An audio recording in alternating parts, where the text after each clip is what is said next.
Our planet, a vibrant sphere of life, holds secrets in its deepest shadows and most fiery heartlands. There are realms where the very elements conspire against existence, places of such raw and untamed power that they defy human comprehension. We are drawn to these frontiers, compelled by a desire to understand, yet we must acknowledge that some territories were never meant for us. Here, nature's forces reign supreme, in the crushing dark of the abyssal oceans, on the scorched, toxic skin of the earth, and in the silent, invisible aftermath of our own calamitous mistakes. These are not mere landscapes, they are living crucibles, constantly reshaping themselves through volcanic fury and relentless storms. To venture into them is to step beyond the familiar world and into a domain where survival is measured not in days but in moments. The air itself can be poison, the ground a blistering inferno, and the silence a haunting reminder of profound, overwhelming danger. It is in these places that we are reminded of our own fragility, our own smallness in the face of the Earth's immense and unforgiving power. Join me as we journey to the very limits of habitability, to 3 of the deadliest places on our world. We will explore the reasons why these locations are so profoundly inhospitable and witness the stark, terrifying beauty that thrives in the absence of humankind. This is a voyage into the forbidden zones, a testament to the planet's raw strength and a solemn acknowledgement that there are corners of this earth where we truly do not belong. Far beneath the sunlit surface of the Pacific Ocean lies a realm of eternal night. The Mariana Trench, a scar on the planet's seabed, plunges to depths of nearly 11,000 meters. Here, the world as we know it ceases to exist. There is no light, no warmth, only a profound and unyielding cold. It is a world of pressure so immense it beggars belief. The weight of the water column above is equivalent to 100 jumbo jets stacked upon a single human body, a force that would crush any unprotected organism instantly. To descend into this abyss is to enter a truly alien environment. The darkness is absolute, a perfect blackness that has never been touched by a single photon from our sun. In this void, the familiar rules of biology are rewritten. Life, against all odds, persists. But it is life of a different sort, sculpted by the extreme conditions into forms that are both grotesque and magnificent. These are creatures that have evolved to withstand pressures that would turn our bones to dust, navigating their lightless world through senses we can barely imagine. They are the phantoms of the deep, the ghostly snailfish, its gelatinous body almost translucent, thriving at depths that should be sterile. The terrifying anglerfish, luring its prey with a bioluminescent beacon in the suffocating dark. These organisms have adapted in remarkable ways, developing unique biochemistries to prevent their cells from collapsing. Their existence is a testament to the sheer tenacity of life, its ability to find purchase in the most hostile corners of our planet. Yet for us, this is a realm of certain death. Without the protection of a submersible, a marvel of engineering designed to be a tiny bubble of life support in an ocean of oblivion, a human would be annihilated in an instant. The pressure would not just break bones, it would compress every air-filled space in the body, lungs, sinuses, eardrums, causing a catastrophic implosion. The cold would be a secondary, though equally lethal threat, leaching away body heat in seconds. The Mariana Trench is more than just a geographical feature. It is a stark boundary. It represents the physical limit of our biological endurance, a place where our physiology is fundamentally incompatible with the environment.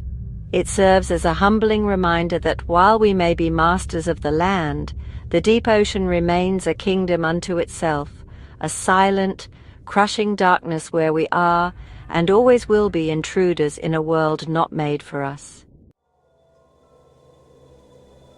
In the Horn of Africa, Straddling the border of Ethiopia and Eritrea lies a landscape that seems torn from another world. The Danakil Depression is a geological anomaly, a place where the Earth's crust is being ripped apart.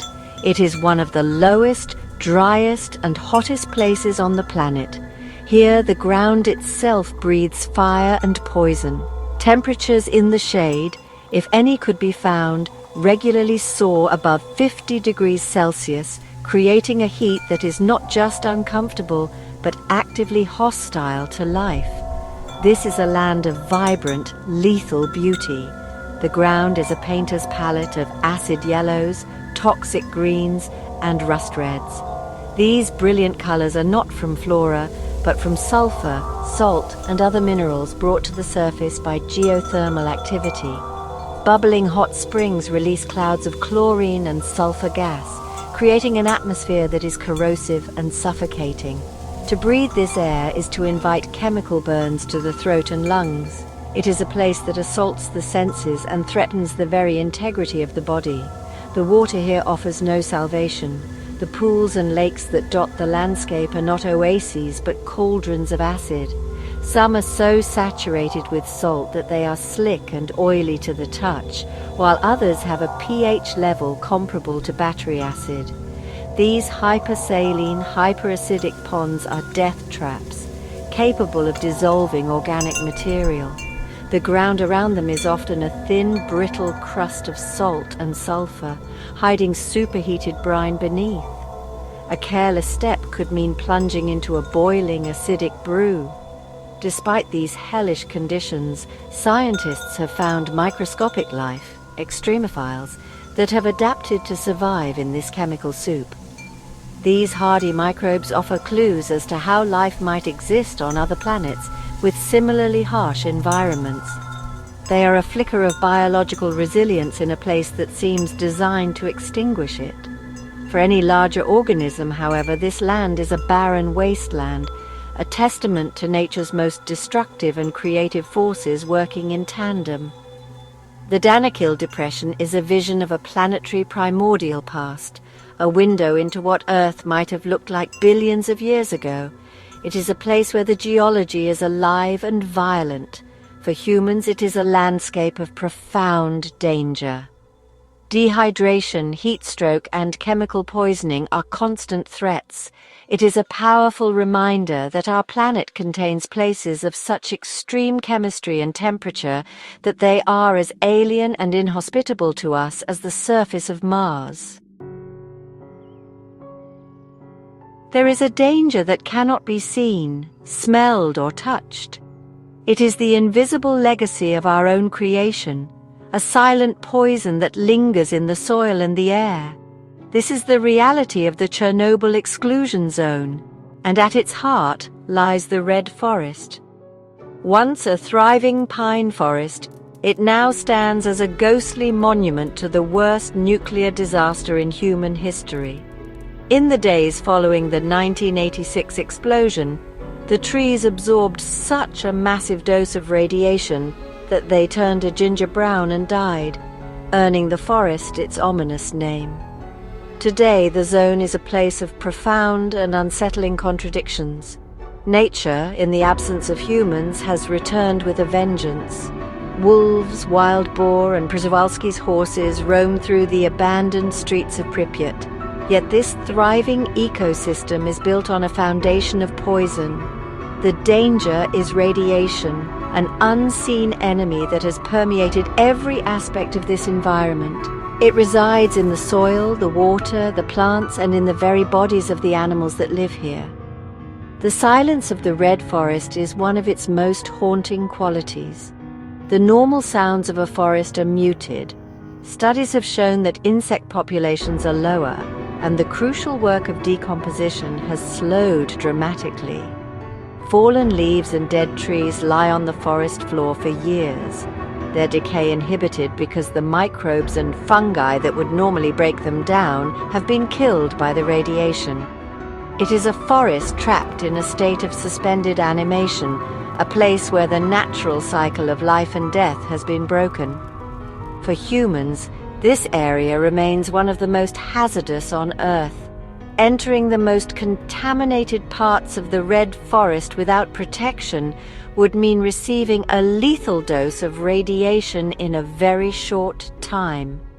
The radioactive particles, particularly cesium-137 and strontium-90, can be inhaled or ingested, leading to catastrophic long-term health effects, including cancer and genetic damage. The threat is insidious, a quiet killer that attacks the very building blocks of life. The Chernobyl Red Forest is not a natural wasteland, it is a man-made one. It stands as a chilling, permanent reminder of our capacity for self-destruction and the long, dark shadow our mistakes can cast upon the world. It is a forbidden zone born not of volcanic fire or abyssal pressure, but of human error. It teaches a solemn lesson that the deadliest places on Earth are not always those forged by nature, but sometimes they are the ones we create ourselves. From the crushing, lightless depths of the Mariana Trench to the searing, toxic plains of Danakil and into the poisoned silence of Chernobyl's forest, we have journeyed to the absolute limits of our world. These are places that defy our presence, landscapes that reject our biology in the most fundamental ways. They are ruled by forces far older and more powerful than humanity. Immense pressure, extreme chemistry, and the invisible, enduring legacy of atomic decay. They are the planet's raw, unguarded heart. Our explorations into these realms are a testament to our own ingenuity and our unquenchable curiosity. We build submersibles to withstand the abyss and don protective suits to walk on poisoned ground. Yet these tools are merely a thin, fragile membrane between us and annihilation. They underscore our vulnerability, reminding us that our dominion over this planet is conditional and incomplete. We are guests here, adapted for a remarkably narrow band of environmental conditions, and these deadly zones show us just how narrow that band truly is. As we look out into the cosmos, searching for life on other worlds, perhaps we should first look back at our own. The Earth itself holds environments as alien as any we might imagine on distant planets. They are a part of our home, yet they are not for us. They stand as silent, eternal monuments to the power of nature, a humbling and suspenseful reminder that no matter how far we reach, there will always be frontiers we cannot conquer, depths we cannot plumb, and forces that command our deepest respect and our distance.